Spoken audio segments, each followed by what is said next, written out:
Welcome to Fenton Elliott Solicitors. My name is Simon Fenton. I'm talking today with Chris Sutton, who's a partner and head of the family team. And I'm going to ask him a question that I get asked as an employment lawyer by people, which is, do I really need a lawyer if I'm going to get a divorce? Can't I do it myself? You can. I'm not going to lie to you. Great. Thank you for joining Fenton Elliott Solicitors. But that's not the whole story, It's not the whole story. There is a lot more complexity to it. And quite frankly, divorce is only actually dealing with a bit of the marriage. It's everything else that comes with it. For example? Financial remedy matters, child arrangements, etc. All of those matters that flow from it. And it's about getting this paperwork right. So if you've been married for 2 years, it's not working out, you live in rented accommodation, you've both decided to go, and it's just, all you need is just a document to separate. Actually, they could do that themselves. Well, there are multiple processes. First of all, you need to actually apply for the divorce to bring the marriage to an end. Right. Then at some point during the divorce, you need to start thinking about how are we going to resolve our financial claims against each other? And are we going to do that by agreement? Do we need lawyers? Do we need mediators? But if there aren't those things, if there are no financial arrangements, if you can just... There are always financial arrangements. Are there? Even parties who have no assets at all, presuming they have some form of income, and they have a future that will move on beyond their divorce and might bring about some financial assets or income, there will always be a claim. So even if there's nothing to claim, the claim is there. So if you've got two young people, they were desperately in love, they're not in love anymore, they don't actually like each other, but they're perfectly civilised, they want to split up, they do a divorce, and then 2 years later one of them wins the lottery. Is that the kind of thing you might be talking about? Might be. Lottery wins, big changes of circumstance, they can bring about someone coming back later and making a claim against an if they don't get it right. If they don't sort the paperwork right in the first place. Another scenario, perhaps more likely to happen, let's say, than winning the lottery, might be that there's a significant job change. One party loses a job, can't get back into the same level of employment, tumbles down the career ladder. Or maybe there is a medical change of circumstance. Maybe there's a car accident and one party ends up in a wheelchair, unable to do their very physically demanding job they were doing before, and is now quite dependent on state benefits, but the other party's now doing okay. That might be a circumstance where it might bring about a claim. And it's important to protect for those changes. You also want to protect whatever you're going to do with the rest of your life. You know, you might meet a new partner, you might take on stepchildren, or the other party might. These are all things that you don't yet know. So you want certainty to make sure that nothing in your past is going to come back. Nobody likes skeletons in the closet. And that's not part of the kind of normal... I've never been divorced, so I don't know. But if you get divorced, I thought it was just, thank you very much, here's your decree nisi, you're divorced from now on, bye. Well, I mean, first of all, we've lost the Latin, so it's no longer decree nisi. Oh, is it not? But I liken it to the two sides of the train track. Divorce is the left track, and the financial remedy is the right track. They're going in the same direction, but they don't actually touch each other until you're filing the paperwork for them. So you need to start the divorce. You know, you step off the platform onto the train on the left-hand side of the track. You start the divorce going, and then as once that's moving, you move on to the other side of the train, and that is the financial remedy, and that's when you negotiate the financial claims.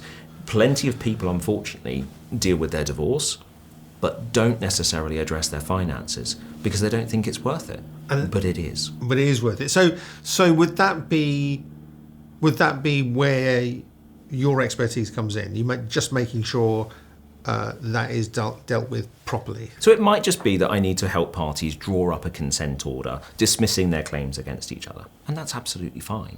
Okay. That's a relatively simple process if that's what's agreed.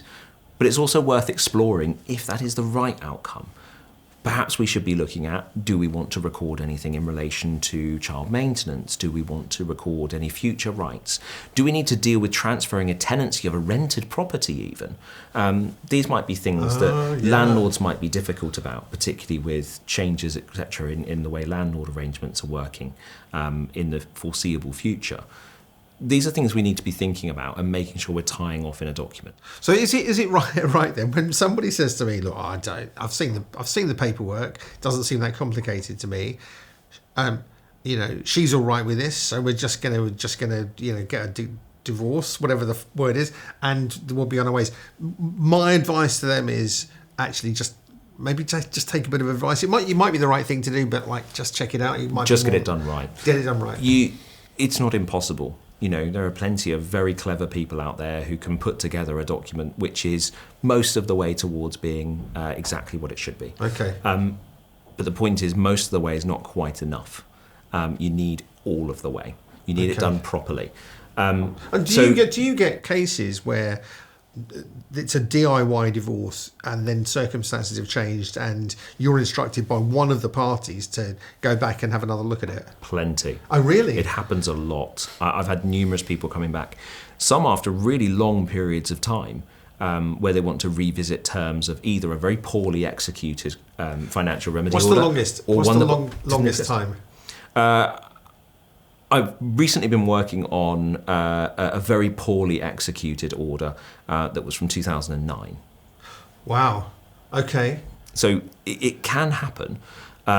Equally, if a document is put together but perhaps has a lot of loopholes, it can create further problems that might lead to more litigation. A few years ago, I dealt with dealing with a financial remedy order that had been drafted by the parties using an online resource. I don't think it was AI. I don't think it was quite in use at that point. But it was one of these organisations where you pay a ludicrously nominal sum for them to assist you in putting together legally binding paperwork. It was far from legally binding and was not in any way appropriate. There were numerous loopholes, many problems, and it led to those parties being engaged in, unfortunately, rather expensive litigation numerous years after their marriage had come to an end.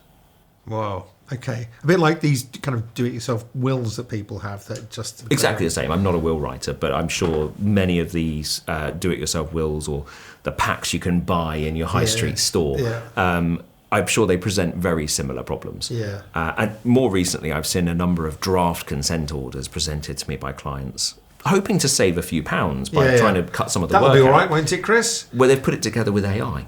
Yeah. And it's always very obvious when it's an AI-generated document. And the thing to be careful with is AI often makes up the law. Yeah. I've seen so many of these documents that refer to statutes that don't exist and case law that's never happened. But it's written in such a convincing way that your everyday person would go, wow, that looks great. Well, certainly what I've heard is that ChatGPT is designed to reinforce how well you're doing. Yeah, that's brilliant. That's really good. Yeah, we can do that. That's great. Look at this. So, okay, well, that's been really interesting. Thank you, Chris. I think the message is you can do it yourself, but you shouldn't. All right. I agree. Okay, fine. Thank you for that, Chris. Thank you for joining us. If you have any queries about family law and divorce, do give us a call here at Fenton Elliott Solicitors, and we'd be delighted to help.